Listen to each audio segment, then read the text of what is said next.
plasma technology and plasma medicine. So it was also very interesting contribution from him. And then we have expert from Finland, Mrs. Mona Arnold, principal scientist from VTT, which is the biggest Nordic research institute. She's also in the panel. So we have these three questions, and I hope that everybody in the panel is going to be very business oriented, summarizing key things.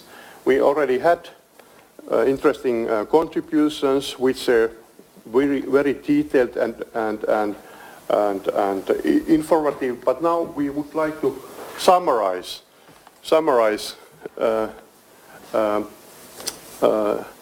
key questions.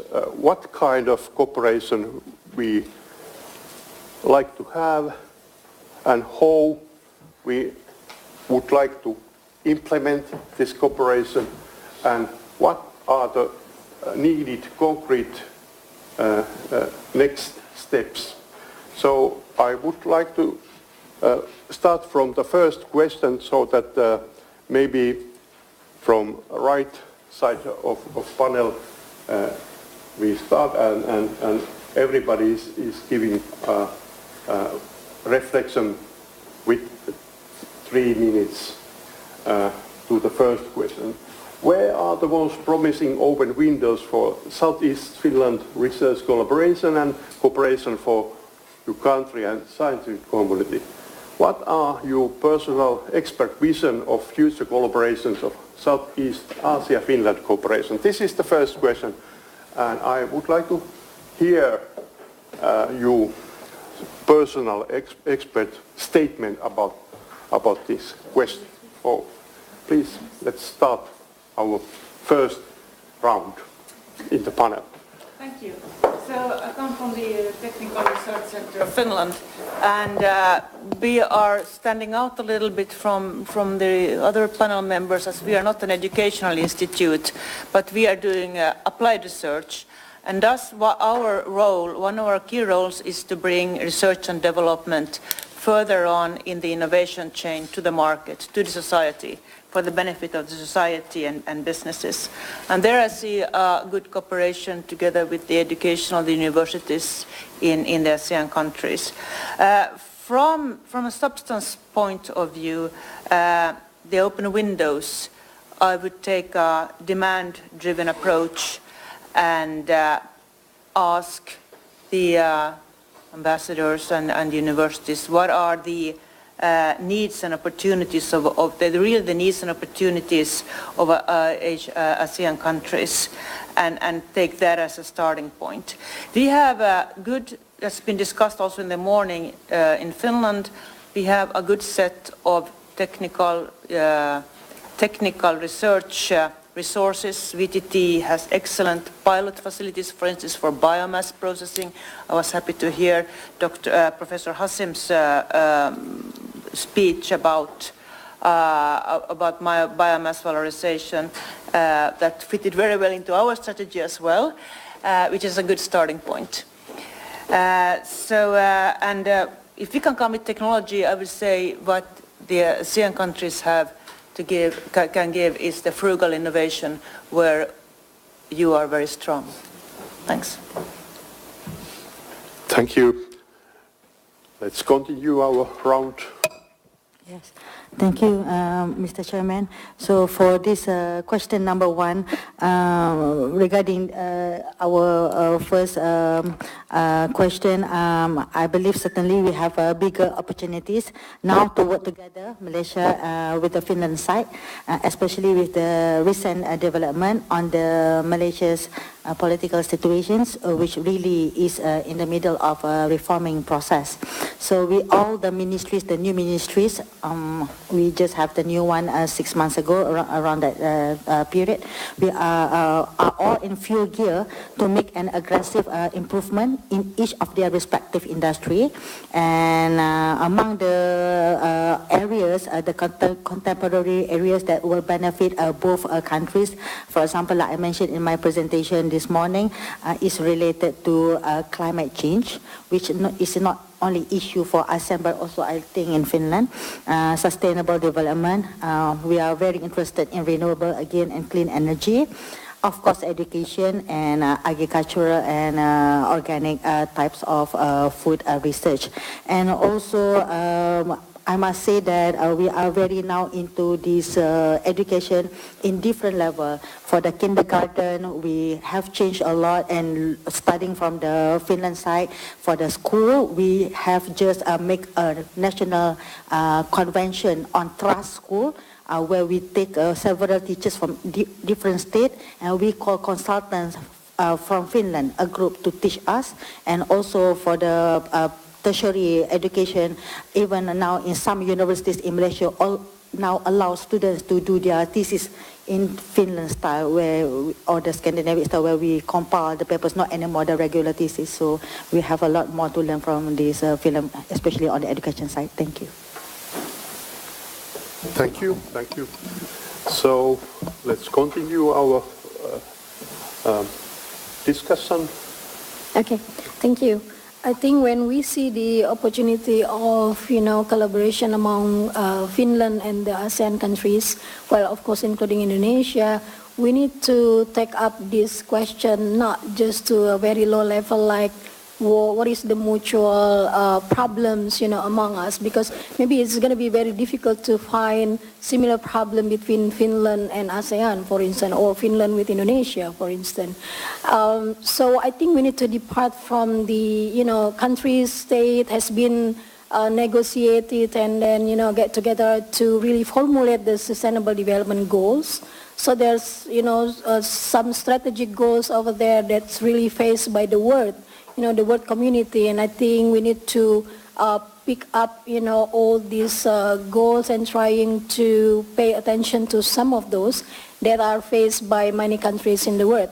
Say, for instance, quality education, women equality, and then we're talking about the gender equality, we're talking about the poverty eradication, we're talking about the decent environment, and some others. For Indonesia, for instance, it's very important, SDGs number 14, but also some others that I just mentioned.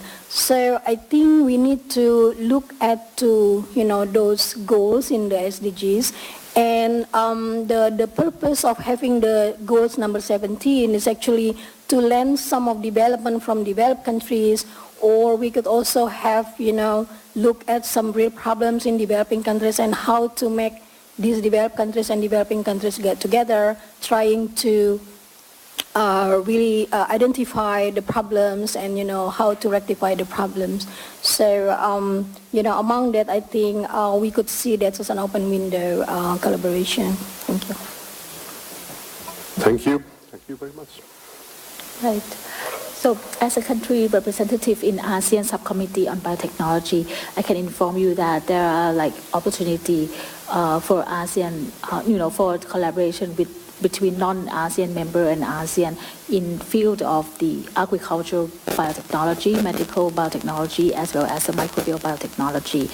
And also in terms of bilateral collaboration, Thailand Ministry of Science and Technology is developing what we call Eastern Economic Corridor of Innovation, or EECI, as a new growth hub and a gateway to ASEAN. So EECI actually offers a complete ecosystem for innovation and a new economic estate specializing in the research, innovation, and related testing and evolution. So we would like to invite Finland to be our partners in developing a platform in EECI to support Finnish companies in Thailand and the region.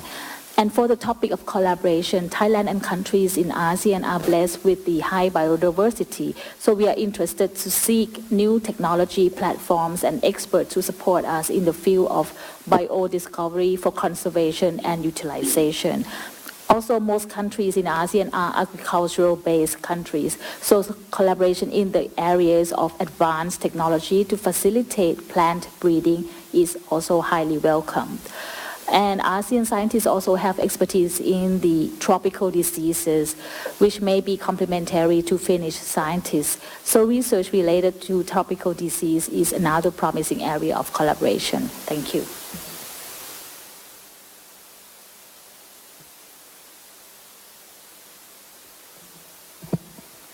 Okay, thank you so much for the opportunity. And as we know, in Singapore, actually, it's a very developed country, and the healthcare system is one of the top in the world. So, however, in Singapore, we still face the problem of chronic diseases like diabetes, cardiovascular disease, and like cancers and infectious diseases, and so on. So that's why, because I come from a healthcare background, so that's why I can only see the open window regarding healthcare aspect. So in Singapore, we do welcome all kinds of research collaboration and cooperation in order to help patients or to help the country to overcome these kinds of diseases. Especially the use of, if we have used all kinds of technologies, and then or basic science researches or something, what kind of platform that can bring the research studies findings into practice, or we call it transformational medicine. And all this we welcome. Actually, Singapore is a very open country, and then they really need all kinds of high-level collaboration. In my own point of view, so the future collaboration of Southeast Asia and in Finland, I think we can, Singapore this year is the leader of that ASEAN. So and this kind of future collaboration, we want to make it higher, how can I say, it's more impactful collaboration. So like the individual collaboration, it is very easy to establish and then to continue. However, this higher level of collaboration or more complex collaboration to have to lead to a more impactful aspect of healthcare, so it is something lacking. And then, so I think our ICOLI project, this kind of collaboration, it is one of the, actually it's a very beginning collaboration in this so-called complex collaboration. Yeah, thank you. Thank you very much. So our last high-level expert. Yeah, actually. What is your idea about the future mission and open window? Yeah, to say said me that I'm a high-level expert is, thank you, but yeah, I will try to figure out what I have on my mind, not because just very new for me about the cooperation between Finland and Vietnam, and also from Asian country. So, but the two most thing that it's the best reputation of Finland to Vietnam is you are very good education, and also very good in innovation. This is two things that the Vietnamese people and the Vietnamese scientists think about Finland, and they always want to have such so cooperation in such a field, so that they can improve their own way of education and their own education, and also the research innovation things. Yeah, and about the I think this two most important window to Vietnam, and for the Asian country, I think the open window is something like the platform for innovation in biomedicals and cultures, that it's bring together own strengthness of Asian country like for example, in Thailand, they have very good in biomedical and agriculture development and research. And in Vietnam, we have also many aspects and many experts in such field too. And also we have also a vast diversity of the and also from Singapore and from Malaysia and Indonesia too.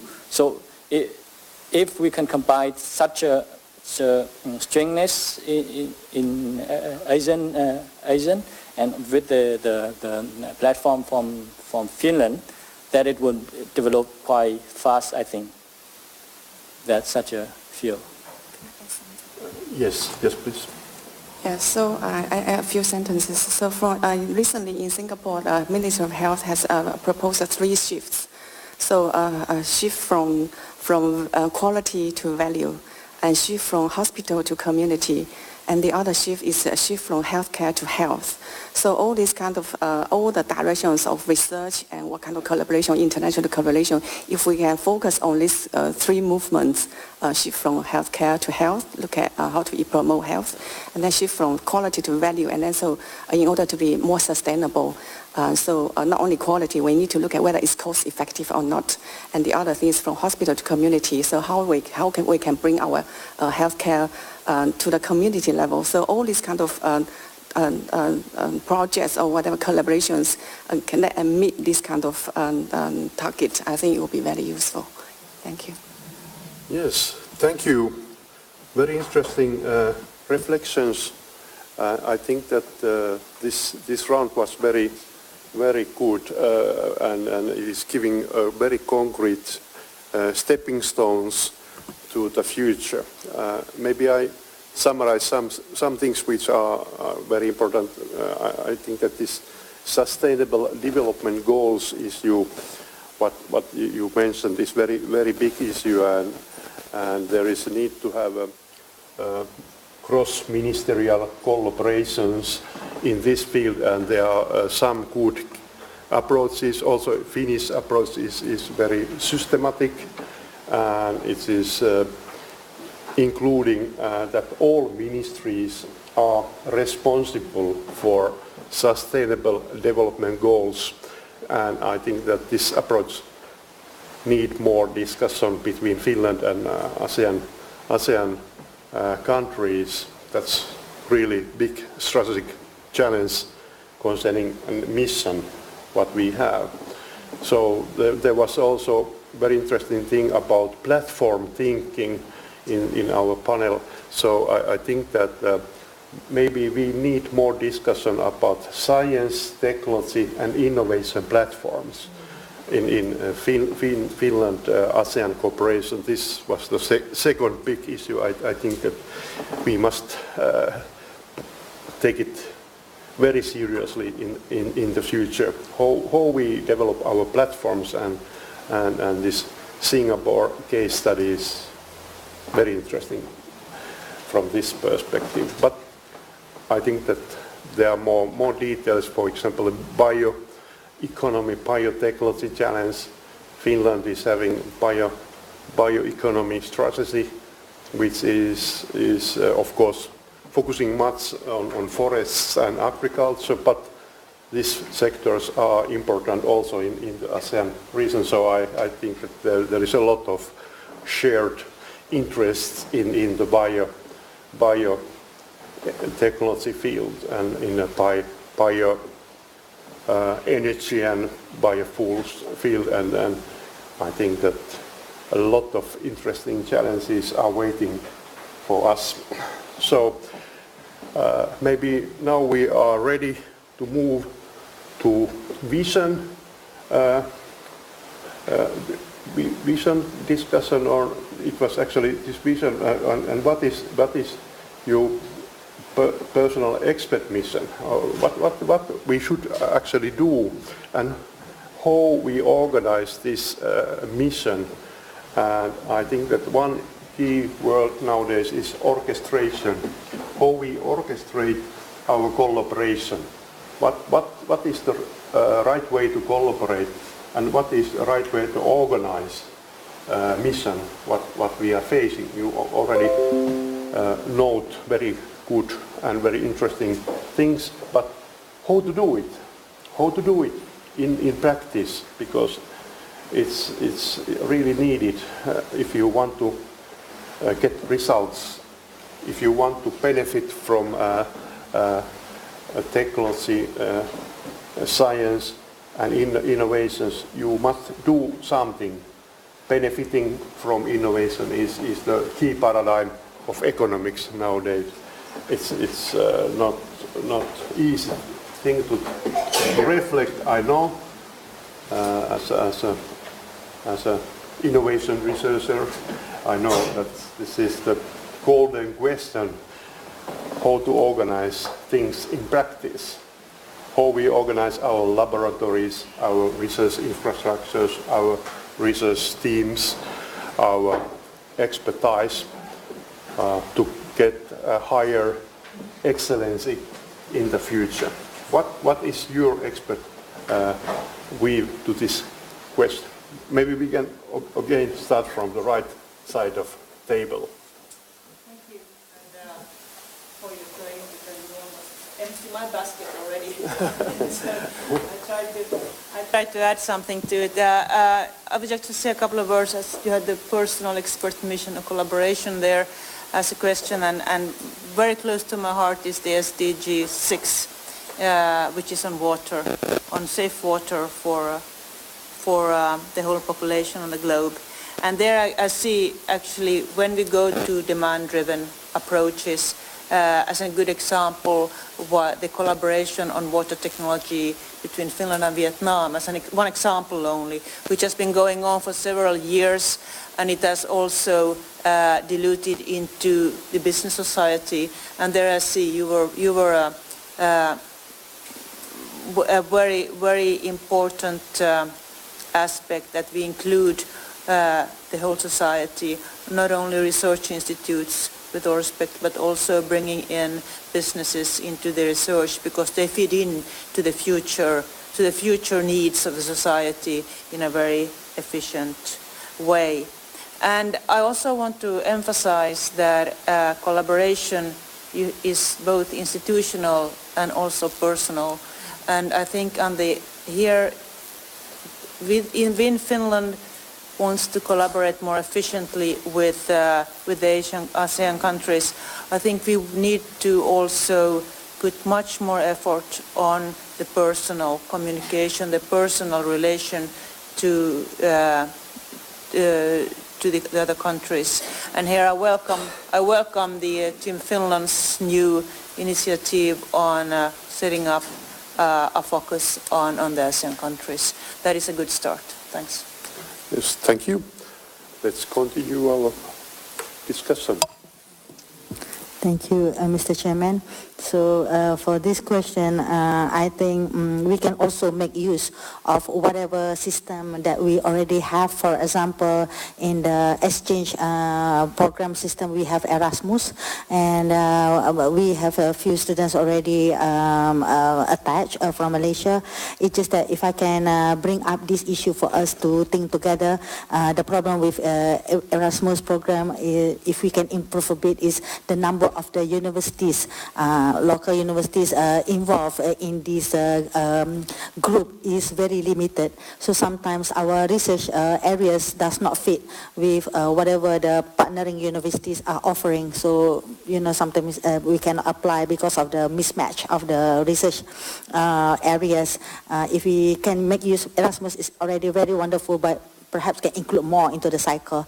And I believe the research collaborations can really be fostered actually through like what our Professor Mona said just now, through a personal contact. Normally we initiate first, we agree backdoor by co-supervision, co-publication and whatever, and this actually can be really be made more effective if we can have a proper, well-established exchange program, not only involving the research scientists or the students, but also the academicians, the lecturers.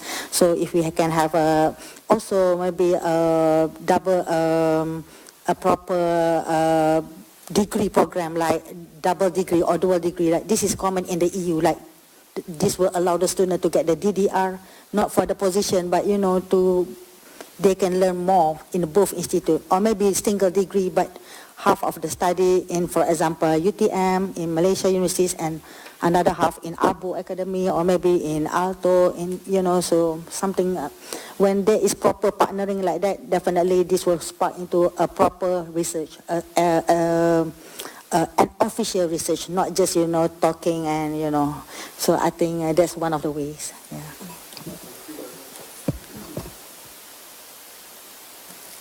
Yeah, thank you. I think, as the academician and researcher, we need to really playing such a very big role to advocate the government and the community. So Finland actually very well known of the high technology, for instance, environmental protection, and then well-structured community, reliable government. But we cannot really just imitate whatever has been done in Finland and trying to implement that in Southeast Asian countries, because the background will be very much different, the culture very much different, the community and the ideology, philosophy, and all that will be it will be a very challenging for us to just imitate one practice into another country. So I think I'm going to propose that we have an example what we have been doing with Netherlands, for instance. What we were doing actually, we implement what we call living labs. So this is like a three-party collaboration involving government, community, as well as the academician. So trying to look what is the real problems in the community, and then with that activity we are involving not just the lecturer, not just the professor, the researcher, but we are also involving the student. And they're going to the community and see and look, what are the problem and how to, treat the problem, rectify the problem, and then by doing that, we could learn each other, development and lesson learned or best practices. So Professor Mila mentioned about the clean water. I think that's something, a very biggest challenge for every community, because we need to have water management, we need to have waste management. So I think that's something very in common for, every country in the world. And we could depart from that, but not just involving, the researcher by having a joint research proposal together, but also we need to involve, some of the community, the student. So eventually we could also not just publish our article, so our other colleagues could read that, but because we also could, have an advocacy for the government, what is the best lesson learned that they need to do. So I think there is also what we call research grant, not just from Finland, but also from ASEAN countries. For instance, Indonesia also having their research grant. So we could depart from this research grant, trying to look at the real problem within the our countries, and really touch the real problem with the best lesson learned from Finland. Thank you. Right. So for this point, actually there is a so-called Southeast Asia Europe Joint Funding Scheme for Research and Innovation, or JFS. It's set up as an instrument for the funding of bi-regional research and innovation projects. And this funding for the project is provided by the funding agency or ministries at the national, regional, or local level from Southeast Asia and Europe. So each country funds their own researchers according to their own rules and principles. So there is no money crossing borders, just to say. So on the regular basis, these joint calls for proposal are being launched in changing thematic areas which are interest to the participating funders. And the joint call in 2018 is actually in the areas of bioeconomy and infectious diseases. And currently there are 16 participating countries, but Finland is not yet in the scheme. So this would be an effective way to promote research collaboration with many countries in Southeast Asia. And another way is to collaborate with certain research academic institutes that have active collaboration with ASEAN partners. For instance, like us, the National Science and Technology Development Agency, or NSTDA, NASDA in Thailand. So with NASDA, I can propose to have like the research fellowship program, which Thailand and Finland government could contribute the funding, and our researcher could benefit from this mobility program. So that's what we can do as a bilateral collaboration. Thank you.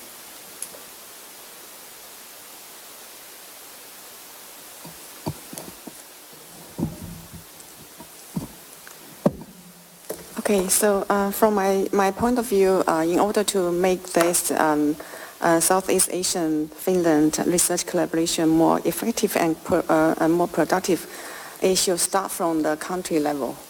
And we should, both Finland and other Asian countries should develop a very close relationship and very friendly atmosphere of all kinds of collaboration. So because, for example, in Singapore, and many things is from top to down. If we make things from top to down, it's very easy. If we're from down to up, then it's very difficult. So that's why whatever this kind of collaboration, if like Finland and Singapore, we have a mutual interest and mutual for example, mutual joint grant, like previous 10 years ago, we have a Dekan Singapore grant and something like that. And then two countries have more cooperation or more activities together, and then to make Finland very visible in Singapore. I think that in this case it will encourage the whole everybody will know, oh, now Finland is wanting this kind of collaboration. Finland wants this kind of collaboration. Then we can make things very easily. This is one thing, because Singapore government is doing things very differently. So the government is very strong, and then if we want one thing happen, it can happen very quickly from top to down. So this is one strategy. And the other thing is that so we need to know the common interest. In Finland, what's the common interest? In Singapore, what's the common interest? Only when two parties understand each other's needs, then we can do things together. And to make it more effective. And the other thing, of course, like on the lowest level, is about researchers or collaborators ourselves. And in this case, this is not the issue. As long as we have very committed and very hardworking people, then we can make it happen. Publications, no issue at all. Like in Singapore, we are famous of publication. Like NUS, National University of Singapore, is the top one in Asia. So that's why this is not the issue. I can see. Yeah, thank you. Yeah, so I share very much with you about your vision and idea.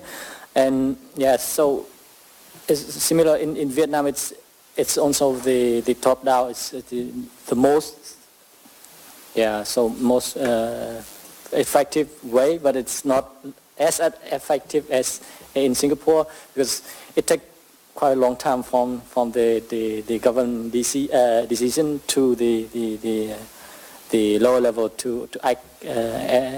It's not like in Singapore, but I think for the cooperation, it would come not just from top down, but also from bottom up, and it have to be like a living organism. So first we have personal relation between group and group, research group, and also from that we know each other better and better, and also with FinCil also have the connection between the government, and then help that group to build up the policy or platform for them to work better. Because at the moment we have nothing or very little understanding of how to collaborate effectively, but with the personal or group-to-group cooperation, you will earn a lot of experience on that, and then you can help them to improve the government, to improve the policy, because actually the policy come from the government.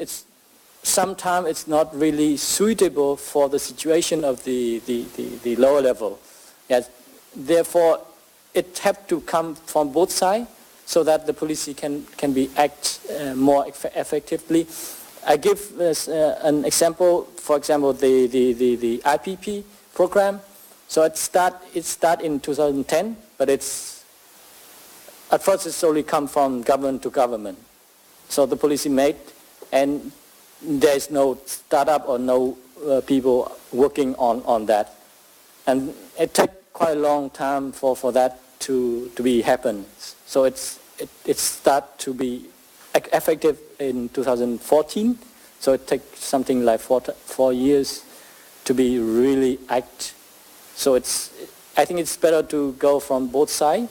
So and we learn trigger the way to make the platform more effective in the case of, because anyhow the culture of Asian country is also different from each other, not really similar, not really the same. Like Singapore is pretty much different from Vietnam, and also Indonesia or Malaysia or Thailand is also different from each other.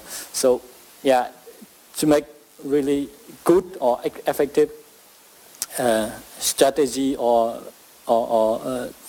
platform, we have to have some experience first. So just go from both sides, from bottom up and also from top down, so that we can have better. Yeah, yes. Thank you. Thank you for very interesting reflections again, and I think that we have now much more deeper understanding what is needed in our mission in the future. I think that there were various good ideas what to do in our mission in collaboration, so I hope that we can really put them on our task list and then do something with these ideas. And I think that one thing which is very important, at least in the innovation research, is learning questions. Are we ready to learn from each other? Because it seems to be quite critical factor in collaboration.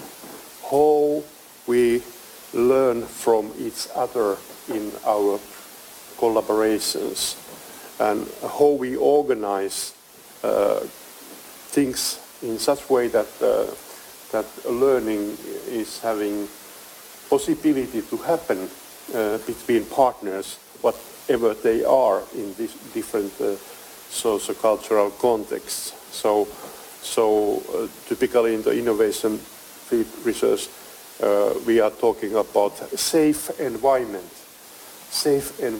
of learning. And if we have such a safe environment for learning collaboration, it is happening actually, and there is possibility to have a scientific or technological breakthroughs in the future. If we want to learn from each other, we must avoid top-to-down thinking. Maybe if thinking, of course we need some kind of top-to-down thinking, but if we have too much, it's actually not good for innovation activities or collaborative activities. Can I comment something? So from top to down, what I mean is not like you force people to do something, you focus an area. It is not. So it means that from top, like government, we have very mutual, very like understanding, and then we have very good relationship. And then we give a message to all the people in both countries saying that we encourage you to do collaboration. Please find your own interest of area to start for a collaboration. And then the other aspect is that we have availability of certain not really very strictly defined, like for example, joint grants or this financial support available, or even governmental support available. That will be very perfect. So in my case, for example, for actually collaboration, so one thing I was very appreciated was that the support from the Embassy of Finland in Singapore. And so when I approach people for them to invite them to attend the workshop, and then I say this is initiated by the Embassy of Finland, and then they say, oh wow, okay, it's different thing. It's not my personal invitation. It is like from government invitation. So then they take it very, very seriously, and then they will come, and then so we had really, really successful workshops. So when I have time, I would like to share in the future. Yeah. This comment give me a reason to say one thing which is a smart specialization strategy, and this smart specialization strategy is nowadays the key strategy of European Union also. That maybe in the future we have more opportunities for smart specialization discussions, because this is key issue, because different countries are having different comparative advantages. They have different needs concerning resilience in society, and there is also renewal challenge, how organizations are doing renewing or updating their dynamic capabilities. And this is of course not easy, but should be discussed more. Smart specialization questions are more and more relevant in ASEAN countries, but also in European countries. We are sharing this challenge. All right, maybe we are ready to go to the last third question. Typically in the foresight field and innovation field nowadays, organizations are talking about roadmaps. And I know that, for example, VTT is having the best technology roadmaps in the world. So it's a pleasure to give first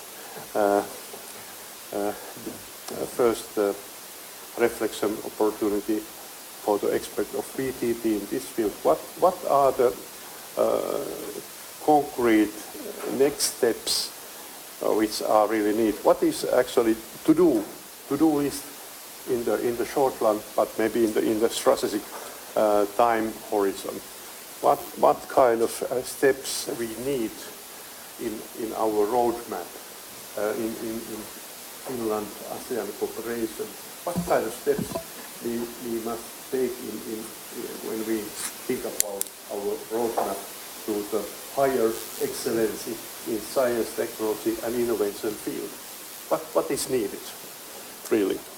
Concrete things. Thank you for your kind of surprising words. Indeed, we do roadmaps. They relate to technological sectors. We are a technological institute. And well, bridging all the way up to the society, of course, and societal needs are indeed what we are mirroring our competence against, which I think is a natural way of doing it. We've done, for instance, on bioeconomy. We've done on water. We've done on AI, and these are certainly works that we're happy to share, and also maybe not as a model but as a base for discussion, how a similar roadmap would look in a different country. And I welcome your words on the smart specialization. It's highly relevant for Finland as well. We are a small country, we need to focus. Bioeconomy has been mentioned once, and I would then add, with my water and clean tech background, the blue bioeconomy which I think is also, well, it's also in the Finnish strategy, and that's something that will connect together all countries here in this room today. As for VTT, we don't have unfortunately, I must say that we don't have a specialized smart or not. We don't have a roadmap for collaboration with Asian countries. We do have, though, internal nodes which collects together the expertise and looks at its strategy for on business innovation and foresight, specifically for emerging economies. And there we're looking into ways how to be more efficient, how to co-develop and make efficient networks with all stakeholders, meaning the government, society, academia, businesses and others. And this needs to be explored together with the ambassadors of each country, so we get all views. Naturally, one important aspect that has been discussed already is the funding, and there are not that many funding tools today between Finland and Asian countries. We had Tekes, today's Business Finland. They have had the BEAM program, for instance. Singapore, A-Star has had a bilateral course between Finland and Singapore. There's Europe Aid, there is the World Bank. They do exist. And these opportunities, these windows of opportunities can be grabbed when we have, mention again, the personal relationship or the institutional relationship already established. There was one sentence I liked very much this morning. It was about like when there is a call out, if you don't already have grounded your collaboration, it's too late. So this is something that we need to, that we are working on in this room today as well. Thanks. Thank you very much. Okay, allow me to continue. So basically, like Professor said just now, every country has different issues and different, obstacles. So I'm here to talk on merely on behalf of my country, which I know best.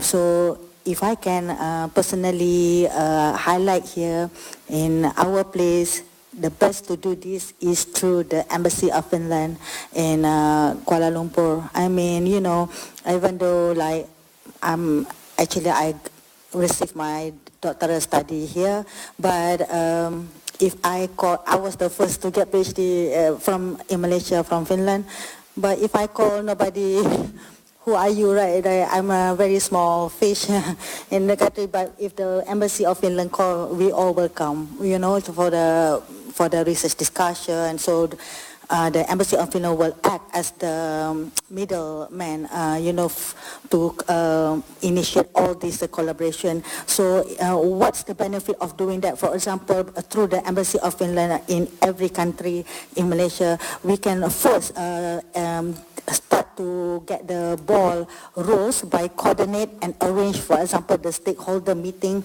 between Malaysian government and Malaysian industries that are relevant to the collaboration in the area of interest that we are starting to work in. And then we can also initiate projects and potential funding aids to sit together between Malaysia side and Finland side to discuss how we can get money together to apply for good proposal together to work in which project. And for example, in renewable energy area, we will bring in from Malaysia side Ministry of Science and Technology.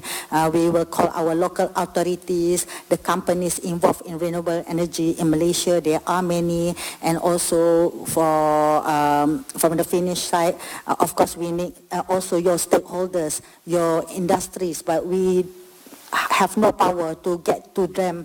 It's not straightforward like that to contact them. the Finnish embassy may be helping us to get to them and bring them for us to work together. And also from this, we can also, to make things sustain, every year it is good to have with the Finnish embassy to organize a high-level symposium involving those who are, for example, to get a start, who involved today, and those who already, have any initial work with Finland. So why this is good, like, to sustain the relationship. We cannot like one day thing and then we forget. This is already done between Malaysian who graduated from, for example, Japanese universities with the Japanese embassy. They are very, very active, like always have gathering in the Japanese embassy, and all the students who are graduated from the Malaysian student graduated from there will go. This is not only for close relationship between Malaysian side and Japanese, but among Malaysian who have worked or have any relationship with the Japan side. So we would like to have that also with the Finland, because then we can talk together among us how we can make things working, how we can get more Malaysians work with the Finland, how we can change or talk to our government so that we are more open for this kind of relationship with Finland and so on. And also, for example, and I believe this year, if, while FinCEL and Ministry of Education and Culture do, this is a very good platform, and if they have, do this every year, the number of people involved will growing, and one day we can come to some sort of consortium so that something which is sustained and well established can be developed between this Malaysia and Finland. This is a good thing because we want something sustained and continuous, not like one-off. And of course, like personally, because this is the last question, I just, of course, as a person who get the chance here, I and people here will volunteer to be the first focal key person between our government and this unit, maybe this platform, to do all the overall coordination. We can go to the Finland embassy in Jalan Ampang in Kuala Lumpur, to update them every 3 months what's going on. I don't know if this is allowable or you already have your own strategies from the Finland side, but this is something that I would like to suggest to at least make things go forward and not stop only in this seminar. Thank you. Thank you. Thank you very much. Next reflection. Thank you. I think if we are, asking what is my roadmap for, well, at least for Indonesia, I think we need to achieve not just the decent livelihood for the community, but also a decent environment for them, and for everyone in the country. So, this kind of exercise is very important. It's beneficial, but I think we also need to follow up, this event with some very deep or detailed discussion on a very specific issue. For instance, I just had a very nice talk with Professor Pasi over there. We've been talking about how then we could have water management in Indonesia, and how then we could, trying to manage the water so we could have, provide the basic needs for the community. So, this kind of practice is very important because, I think most of attendants here, among them are students. So they are actually, student is our agent to, spread out our thoughts, our knowledge and our philosophy, our perspective. And I think we need to encourage each other to send each other's student, not just, for instance, our student to Finland, but also Finnish student to us. So we will get, mutual understanding on that. And what I'm talking about, the follow-up, meeting is actually we could try to choose one or two, some specific topic, and then we could have some very deep discussion among scholars, among researchers, how then we could address certain problems faced by the community. So I think we need to change also the perspective of the government that they tend to talk or to follow with something very beneficial for, the profit-oriented, development.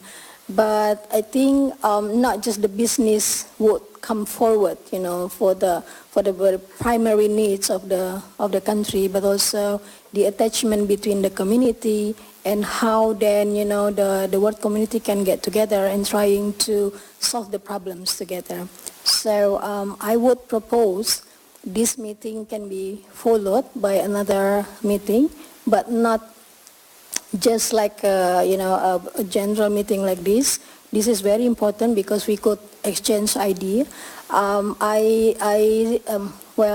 think FinCL Plus, for instance, have been paying so much attention to the science, but maybe then if we like to look very comprehensive upon certain things, then every science, I think not just natural sciences, but also social sciences has to be approached and has to be explored. So maybe, each of us could find some partners and trying to sit together again, sometimes in the future, and trying to look more deeply upon certain issues that we face together. Thank you. Thank you very much. Okay, so for the bilateral program that we could set up with Finland, between Finland and Thailand, I would like to propose that what we can do or pursue in terms of collaboration could do for the following activity.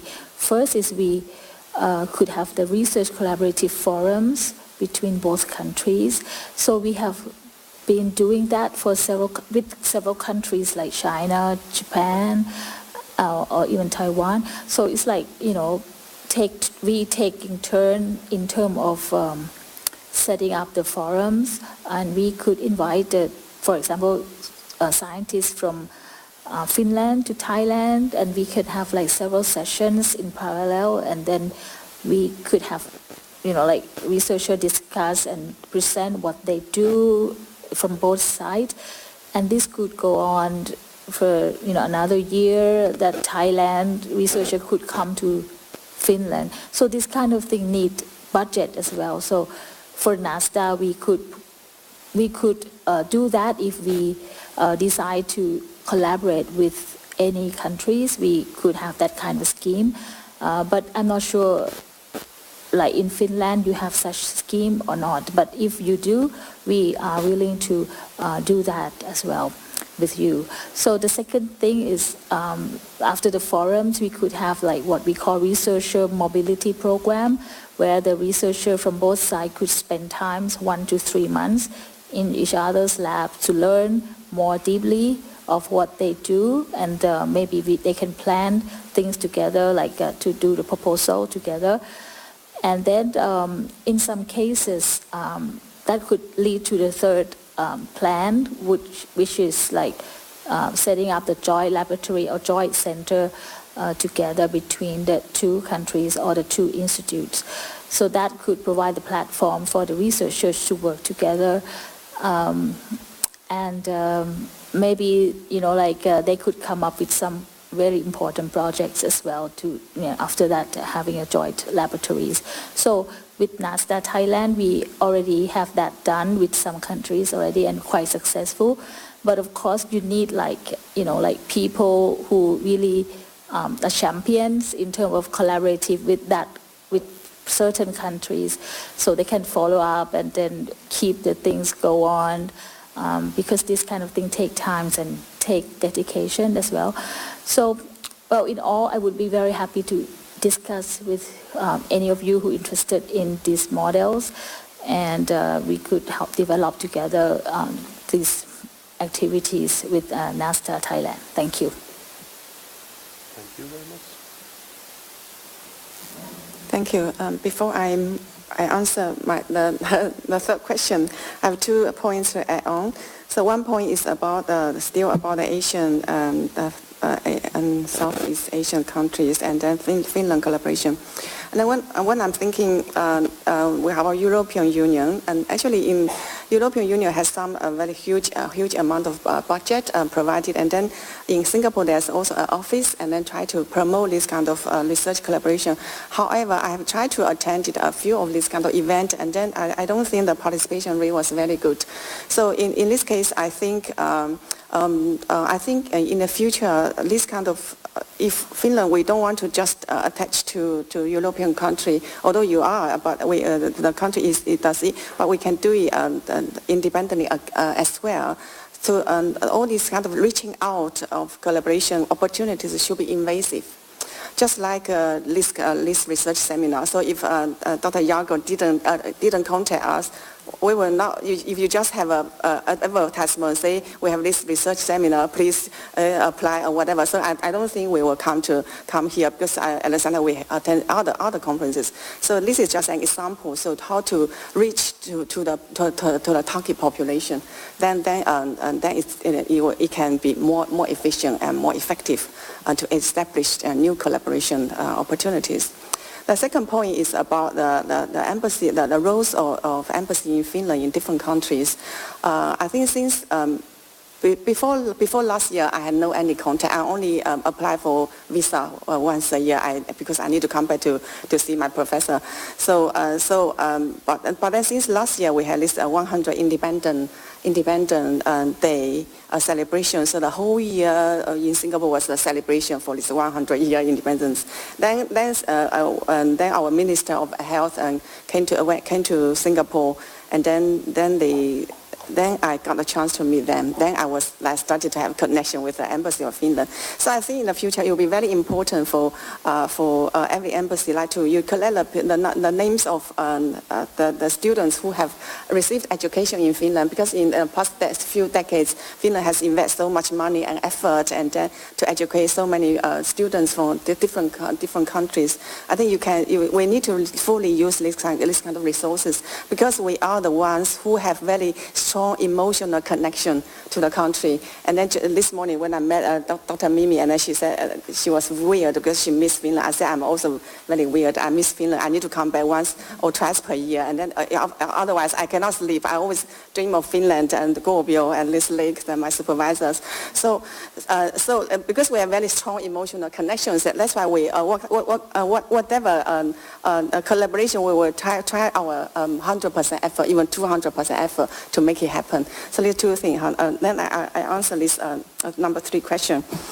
So number 3 question is about my own future roadmap how to make it happen. So I'm still talking about the iCurry project. So I think I'm very fancy dreams. This project is going to change the whole world, change the hospital system.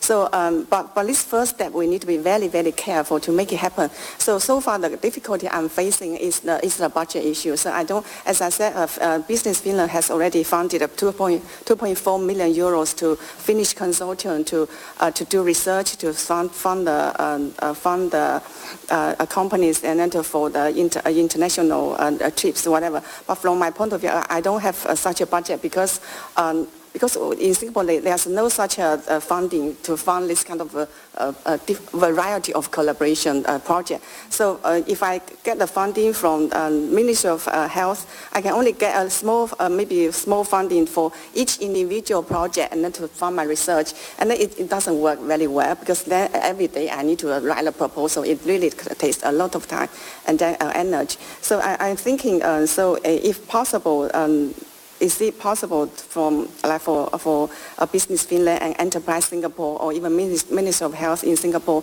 to have a high-level discussion, a dialogue, and then to see whether we can, if we really see the future of this iCurry project as the start of changing the future smart hospital in Finland and Singapore and in the other countries. So the first step is very important. Yeah, so in order not to let this project die in Singapore, so I want financial support. Of course, from my part, I will continuously find the opportunity to talk to different top-level people and to find whether anybody can fund this project. If no, I really need Finland government to find some funding, because it really takes a lot of time and energy, and then without funding, I can't research. I have to wait for like a free manpower, students, and then so this is not efficient and it's not effective. I think that's it. Of course, if this first step we are doing very well, and then in the future, and we can bring in more companies with high technology from Finland, from Singapore, even from other countries, and then we want the best innovative technology to be incorporated in this kind of a platform and solution. And in this case, we really make it a very vibrant project, like collaboration between among countries. Okay, thank you so much. Yes, so I'm the last one, and yeah, very little can do with this, but yeah, what I can say is that in my field and in my area, so the physics community in Vietnam, and also physics and nanotechnology and something like that. So at the moment in Vietnam we have already an international Center for Physics, the UNESCO International Center for Physics, and this center will somehow connect the physicists from Asian country, from Africa, to the rest of the world. Somehow this is the mission of that center, that it's from UNESCO designated to that institute, that center, and I am one of the guy who is responsible for that. And I think that center is newly formed, and that it can play some role in the connection between Asian country in the field of physics guy to Finland. Somehow in the way that we produce a lot of conference, not a lot but many conference, and we can gather the scientists from Asian country, and also can invite Finland professor and researcher to that conference, so that they can understand, can know each other, and get the mutual understanding and mutual connection, and then maybe after that they can give or apply some project collaboration for further research. That's this one way, and the other way is that the knowledge of Vietnamese Academy of Science and Technology about Finland is not much. So I want after this I would somehow try to get that information, provide that information to the Academy of Science in Vietnam, and maybe that we can have better understanding and better work and co-working or something like that, so that we can have more collaboration in the future. This is just two things that I think that I can do in the next step when I come back to Vietnam. All right. We have had a full panel discussion, and we have discussed about these big questions of collaboration, and I think that we have now very good insights and actually foresights what to do in the future, and I hope that we can build up stronger collaboration between Finland and Southeast Asian countries, because I think that we are sharing many big questions together, and in science you need big questions, you need big challenges. For example, in Finland we have Slush event for startups, and in the context of Slush, all key experts are saying that startups and growth companies must focus on on big challenges of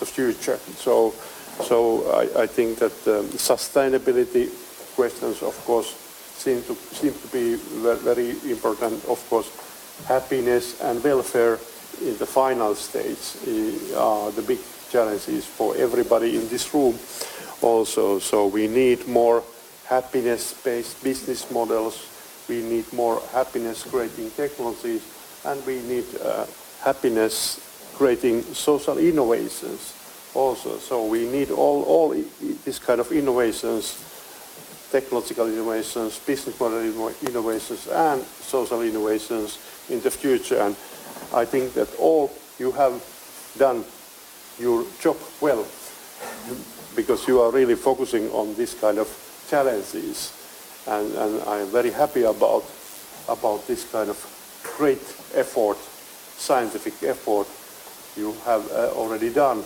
But together we could do more. I think after this discussion we can do much more for these current challenges we are facing in the global setting. So I think that we really must think more about this collaboration things and platforms which still are in the pipeline in a way.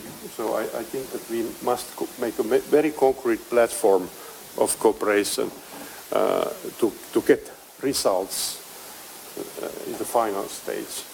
But we have already done very good results because we have organized this seminar and we have created some kind of platform.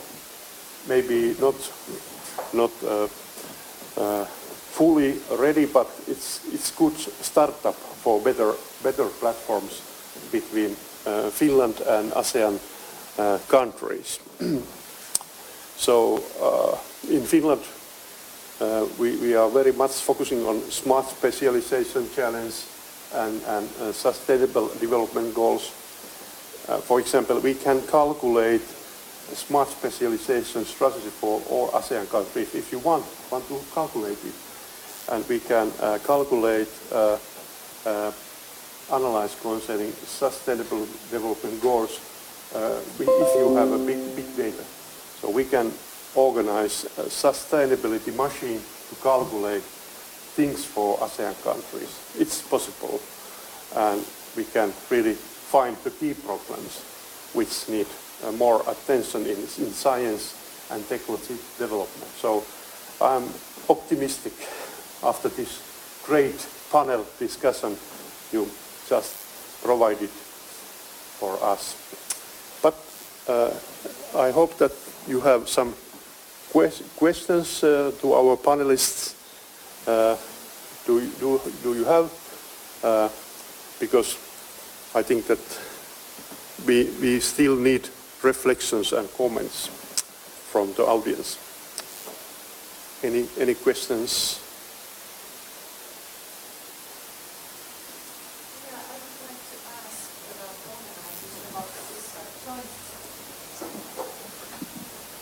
Yes, I would like to ask about the organizers about this joint funding scheme.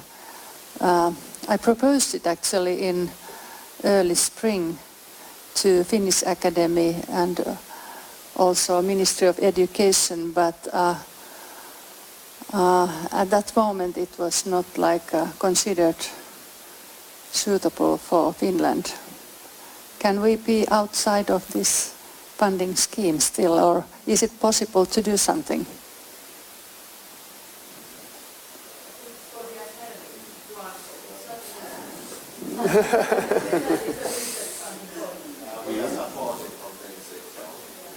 Yeah, but is there any other funding opportunity? But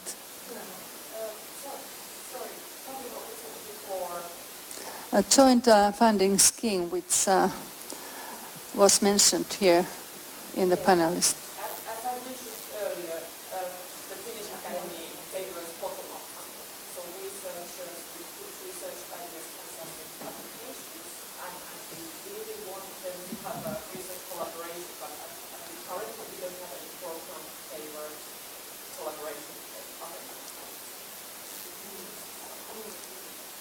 This is funded by European Union. Yeah, they had to.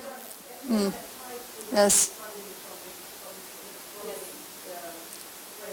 Yes. Now I realize what you mean. Yes. In the academic Finland, both of these decisions are made by the research council, so it's the scientific community which is in the research council, professors from universities and research organizations, and they make these decisions when they join these LL.M types of programs, and especially when there's no support from the European Union, the research councils are not so. But could it be possible to do something in the future? Because it will be open every year, and now it's already closed for this call. But for the next year, could we? Absolutely, I will convey the message, but we have lots of suggestions for every kind of earmarking of funding, so we always decide which was the special funds. Yeah, it was quite pity because this concerned bioeconomy, which is quite strategical for Finland. Yes, the academic Finland we don't choose so much thematic areas, so it's the high quality that comes to us. So mainly from bottom up, any good research that goes through the international field. And whatever collaboration then supports the aims, scientific aims of the project. That is. So in a way this scientific collaboration also is valued. And the reviewers are not finished. So they are maybe more than 95% from outcome. Thanks. Yes, I think that this question is remaining here with us, and we must think about it more. And I think that now European Union is planning the next 9th framework program after Horizon. So in this program there will be new instruments, new approaches, and actually I have been planning the 9th framework program with the EU experts and with the Commission. And last summer we had a big foresight conference, FTA, in Brussels, where we were discussing about the next framework program challenges. And one key element of this cooperation will be research infrastructures.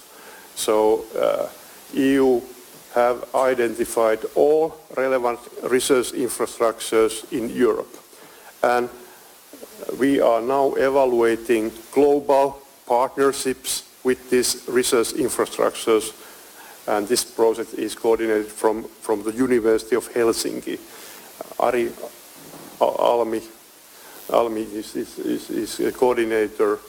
I am responsible for energy and climate change infrastructure research in the EU, and we now do research about global networks of collaboration with research infrastructure. So I think that in the ASEAN region, the key challenge will be also develop research infrastructures with high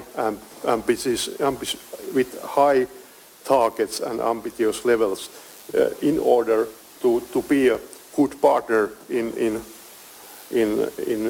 scientific research collaboration, because now we know that, for example, China and India, they are investing huge amounts of money, and they are getting more and more, for example, intellectual property rights to these countries. So if we are realistic, we must also take a serious attention that are we capable to make high-level scientific research. And I think that this is the message of Academia Finland. We are always worried about the excellency, and these kind of things are on the top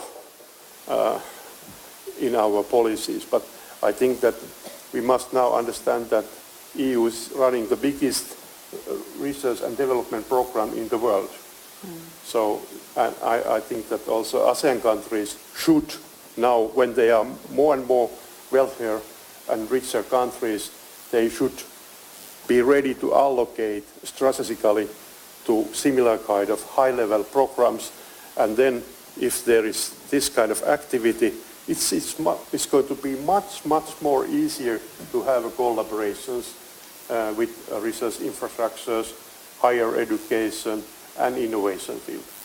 So this is what I am thinking nowadays, and I hope that this kind of thinking is promoted with ASEAN countries. So this is a really big challenge. Yeah. I'm not saying it is not going to be easy for us, for you. Yeah, that's true. Can I add something here? So I've been, because I'm from NUS, so that's why I've been receiving all kinds of grant calls. And then I do realize we have grant calls like join Singapore, France grant call, join Singapore, Germany grant call, join Singapore and Japan grant calls. So these are the most frequent joint calls from these countries. And so far, for Finland-wise, only 10 years ago, we had only 5 years of this decades Singapore joint grant. And after that, there was nothing between these two countries. Yeah. Thank you. Oh, question. Ellen Huaniemi, Natural Resources Institute, Finland. We are called LUKE. I would like to ask the panelists that, continue with the Horizon 2020 funding, that not all countries in ASEAN are eligible. Let's say Singapore is not eligible to get funding, and that's a problem. If you want to work with ASEAN, you have to find your own funding. But Malaysia, Indonesia, and Thailand, and also Vietnam, they are eligible to get funding. So if we want to have Singapore in, you have to find funding from your own resources, from your own funding agencies. And this is a bit difficult also. And for example, BRIC countries are not eligible. Brazil, Russia, India, and China. They are also not eligible to get Horizon funding. So you must have this joint funding, like say EU and Singapore, EU and China. And it's certain earmark funding. So the question here is that NUS, would you join in a Horizon proposal call, but you don't get a single cent of funding?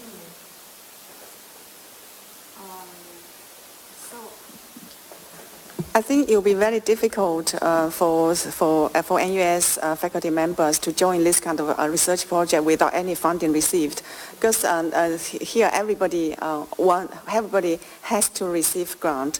So we don't want this kind of things happen that we do a lot of work, and then in your CV you don't have a single dollar, and then to help to support you in these few years. So that's why it doesn't work. So that's why we have to find we should write other proposals to get the funding, because the funding opportunities everywhere. So there are so many grant calls. So it really depends on where we want to target at. Like even in Singapore, we have so many grants, new grants are available, and then government actually sponsor a lot of money for research or very huge research programs.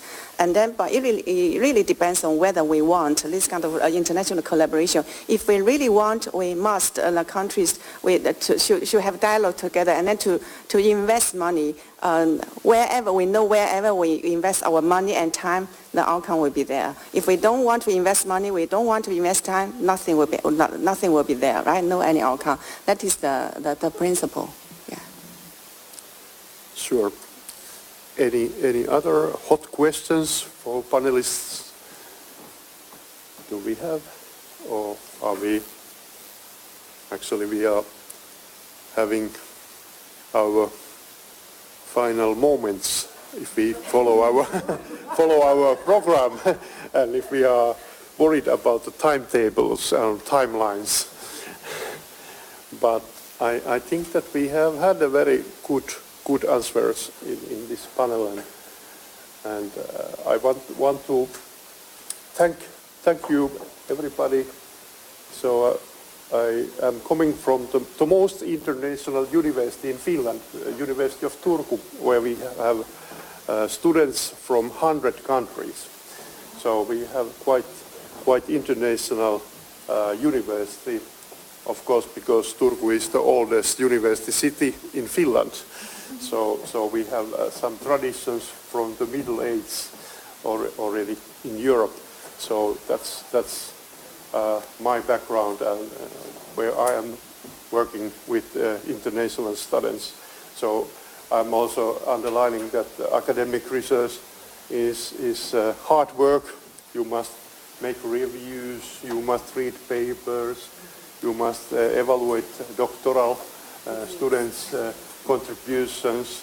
You must do this kind of work, and we also share this reality in our country. So I'm always ready to read dissertations from your country in concrete way to give feedback and do academic cooperation. So that's my background in Finland. So we have very good university system. There are good universities, University of Helsinki, University of Oulu, University of Turku, University of Tampere, and others which are actually together one of the best university system in the global context. So I want to underline also this cooperation form where universities are working together on equal basis. So this is what we need also in the future.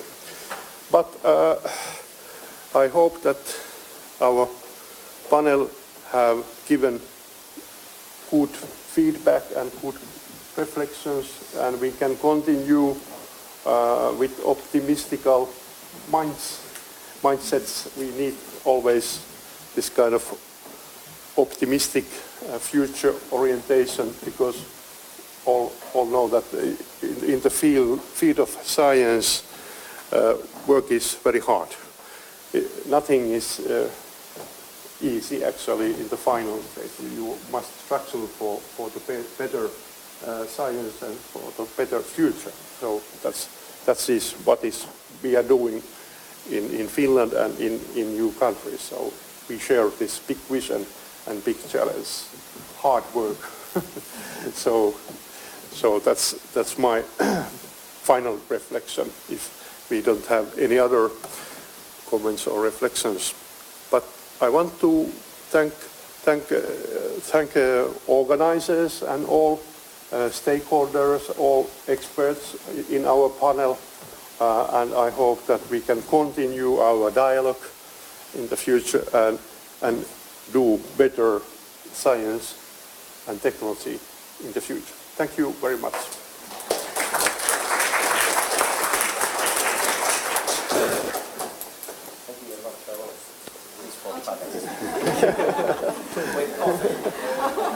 Thank you so much. Excellent product, I hope. I